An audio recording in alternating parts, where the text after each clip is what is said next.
Greetings ladies and gentlemen, and welcome to today's Reddit series video from the subreddit HFY, called Contact Procedure Volume 2 Chapter 1, Fire. Written by MeatFcker. The link to the original will be down below, and as always, I hope that you enjoy. The fledgling Terran Alliance sent 4 ships to the newly connected Askren system, 2 freshly commissioned MeatFcker-class battleships.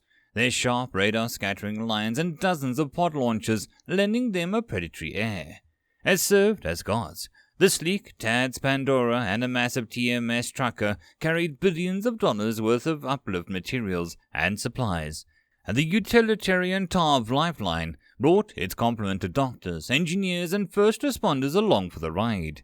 The humans spared no expense when they prepared for the first trade war with the Galactics. But they didn't have to be bothered. When they jumped through to the Askren system, the compact was in full retreat. They had good reason too. The Askren sun was collapsing. Even the galactic ships fled, Terrans advanced heedless of the massive gouts of plasma ejecting from their star. As they surged forward, the Tarv Lifeline led the way. Aldous Fields was terrified. He'd taken 3 fosterlings into the surface at sunset, expecting to spend a few hours delighting in Kyla's squeals of joy as his eldest charge took first steps outside of the Warrens. She barely managed 2 stumbling steps before something massive fell from the sky in a scant 100 meters away.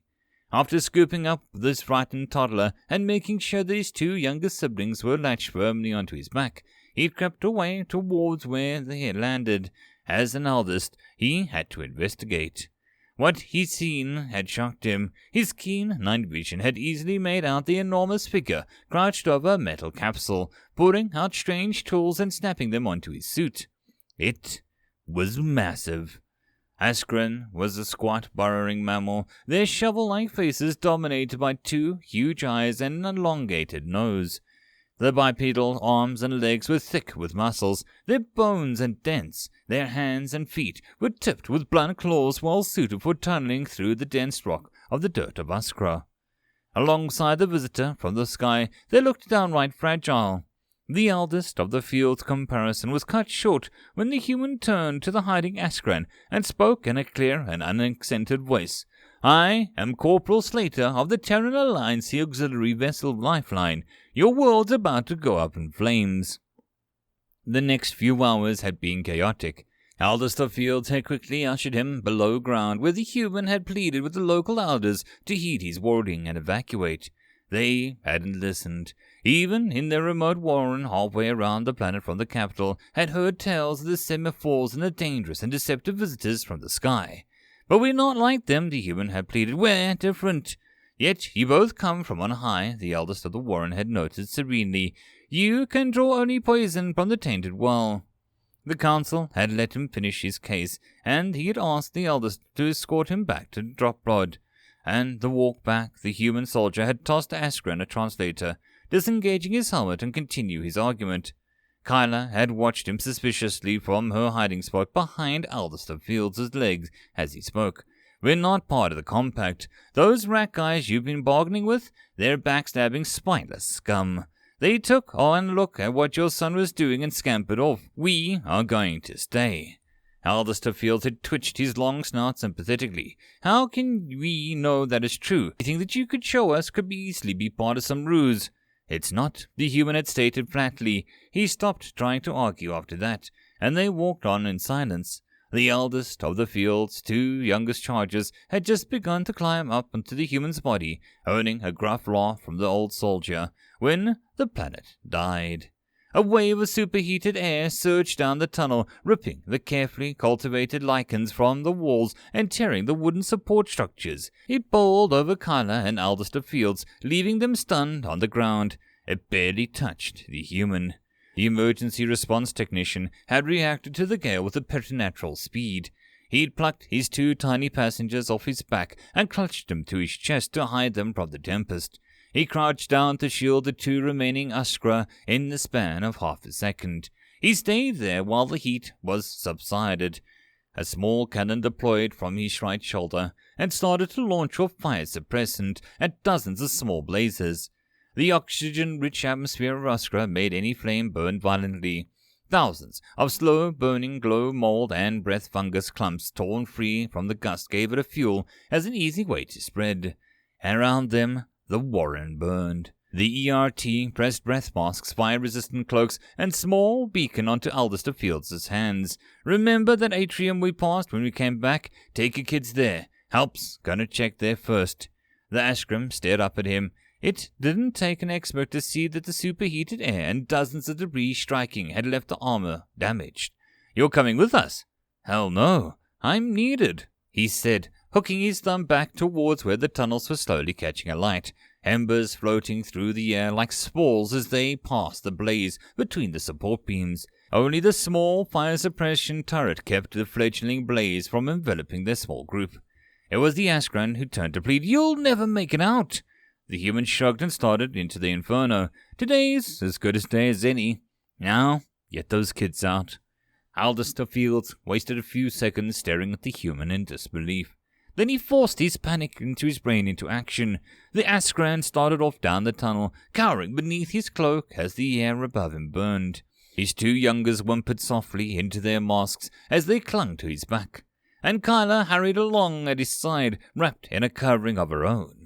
When she'd scampered up onto his back alongside her siblings, a spasm of pain had forced the eldest of Fields to the ground. He had almost dropped the cloak and shielded the two youngest ones from the clouds of flaming mold.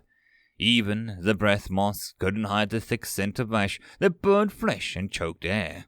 The fire consumed all. Kyla soon began to falter. Eldest of Fields tried to shield her eyes away from the charred corpses of the two Askren and their fosterlings. Dragging her forward to the tunnel began to collapse around them. Clumps of burnt earth and smouldering wood fell around them. Then a large piece of roof struck Aldister Fields and he collapsed to the ground. His legs buried. Kyla panicked and dashed into the side tunnel. "Kyla!" Aldister Friends croaked weakly. His breath mask must have come loose when he'd fallen, because any further words were drowned out by a coughing fit. The small, vulnerable figure was soon lost in the blaze. Aldister Fields checked the two remaining charges mechanically, barely noticing his youngest's broken arm. He couldn't free his legs, so he gathered his surviving fosterlings under his protective cloak and waited to die. With no breath mask, he drifted in and out of consciousness, and his fevered brain hallucinated. He dreamed he was being rescued, that a metal-clad saviors stormed through the fire to his side. He watched absently as they calmly faced the flames, shoring up the tunnel even as it burned around them. One of them blocked the second bundle of earth from crushing Aldister Fields and his two remaining fosterlings by throwing himself over them. The Askren felt a small measure of surprise that the collapsing tunnel and raging inferno didn't faze them, but it made sense that his fragments would be fearless. They weren't real, after all. Then someone slipped a breath mask over Aldister Fields' snout, and he realized that they were here. And he tried to gesture at a small side passage where Kyla had fled, tried to beg for them to go look for his little girl. But his strength deserted him. He barely managed to lift a hand. One of the humans, seeing his feeble gesture, crouched down. "We get everyone out, don't worry, just lie still." The rescuer soon freed Aldister Fields' legs and carried him and the two fosterling out of the warrens. The carefully tended surface crops were gone, scorched away by the massive surge of heat, and a powerful winds gusted across the surface of the dead planet, and lightning flashed in the distance. 3 human shuttles sat amongst the destruction like beacons of hope. Aldister Fields, overwhelmed, slipped into unconsciousness. The Askren Alder woke up to the sound of his translator. "He's the only council member we've got. We need him. He should be placed in the next flight up, not dragged off to the command center." Aldister Fields opened his eyes. His 2 surviving fosterlings clung to his chest, fast asleep. "I'll stay. What do you need of me?" One of the 2 humans laughed. "Looks like I win, Doc. We're getting our tunnel expert after all." The doctor sighed and handed over the controls to Aldister Fields' bed. The other human introduced himself as steered the Askren out of the sickbay. "Lieutenant Alex Geary, Terrain Naval Intelligence. We're trying to help a 3rd Rapid Response Company aim their rescue efforts a bit better. We need you to highlight areas where survivors are likely to congregate." A holographic projection of the warren popped into existence before the eldest of field as the intelligence officer continued. First 5 levels were wiped out completely when the flare hit. You and your kids were the only survivors pulled from them. The blaze is hovering around the 8th and 9th levels right now. We've got a route cleared through to the 11th, but we're not sure how long it'll hold. The elder nodded and started a hallway marking regions on the map. The water reservoirs probably held survivors, so he flagged it, and then he did the same for the nursery creche, an assembly hall, and a few of the larger mushroom farms. Gary nodded approvingly. Thanks, we'll try and shift the efforts towards there. Mind if we hang on to you? We might need you later. Eldest of Fields agreed. Anything to keep busy, anything to forget Kyla. Geary deposited the hospital bed in the operations bay and headed off to make a report. The Askren stroked the small, soft heads of his remaining fosterlings, and he looked around. The center of the deck dominated by a massive projections of tunnels, the human responders shown as small, blinking dots. One route down was highlighted in blue, the rest in various shades of red. There was a lot of red. The left-hand side of the room was home to about a dozen ERTs readying themselves for another trip back into the Warrens. The right-hand side was dominated by an almost 100 small screens showing the helmet cameras of those who already were below ground. A mournful tune played over the speakers, its notes distinctly avian.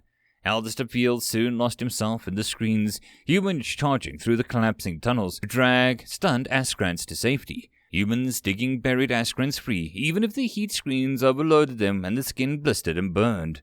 The humans shielded the trapped Askrans with their bodies. 100 screens showed humans risking life and limb in the burning Warrens. Some of them didn't make it back to the ship. Screens went black one by one as humans died. Some were crushed by the tunnels as they collapsed around them. Some roasted alive when their overworked suits failed. And some were trapped by falling rocks, left to watch their air supply dwindle. All of them met their end bravely.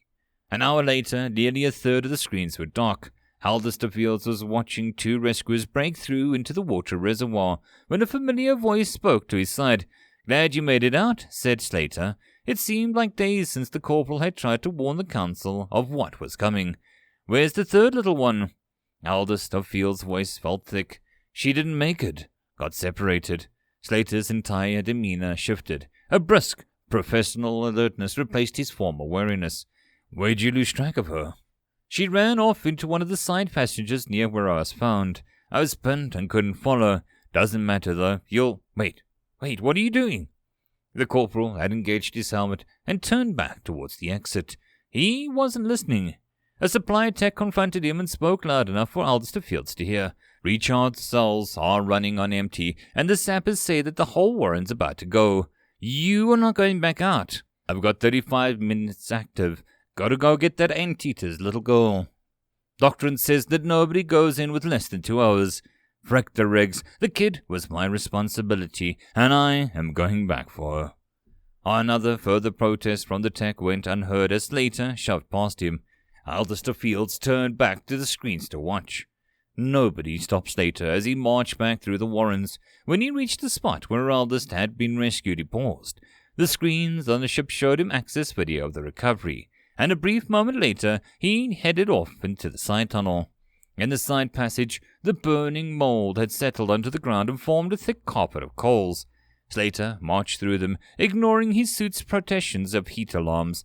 When fallen rubble blocked his path, he shifted it aside.